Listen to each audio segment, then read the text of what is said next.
grabe.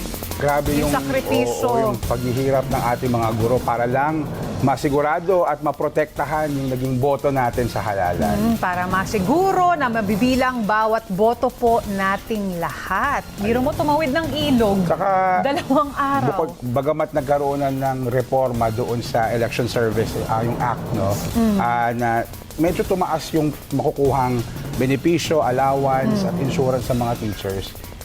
Grabe pa rin, no, parang hindi pa rin talaga sapat para masabing matapatan yung ginawa nilang service. Tsaka parang yun yung marirealize mo, no, na kahit na anong automation ang gawin, sa atin parang mas bumilis. Pero bakit ganun pa rin yung hamon na kinakaharap ng ating mga guro?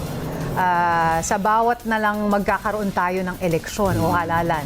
Lalo na yung sa mga last mile schools, kung tawagin, yung kailangan talagang tumawid ng ilog, umakyat ng bundok, para lang matiyak na lahat ay magagawa yung kanilang tungkulin na bumoto. Correct. At hindi ma-disenfranchise, kumbaga, yung mga botante. Kaya doon kay Teacher Benedict, kita mo naman, ramdam yung emosyon niya.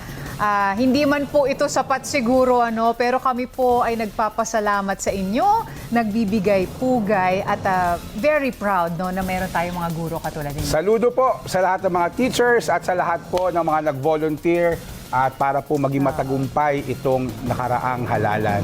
What a week! What a year! Hindi pa ba tapos yung 2025? Yung halalan Ang dami nangyayari. yung logo natin na halalan 2025. Nakita ko sa social media, naging hala 2025. Hala, 2025, Sa dami ng okay ka, nangyari, oo. okay ka pa ba? Okay pa ba tayo? Tanungin natin yan mamaya. Marami pa pong mangyayari. Alam niyo po, ang mga senador natin ay magsisimula pa lang by June 30. At pag upo nila, marami na agad na mga ganap dyan sa Senado. So, yan po ay patuloy nating babantayan, syempre.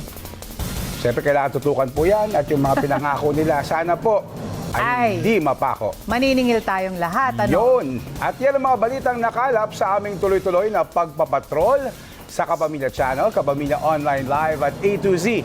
Para sa iba pang balita, mag-log on sa abs-cbn.com at napakikinggan din po ang TV Patrol sa radyo sa Istrenta. Ako, si Jeff Canoy. Mapapanood ng live ang TV Patrol Weekend at replay ng iba pang mga paborito ninyong palabas sa i1tfc.com.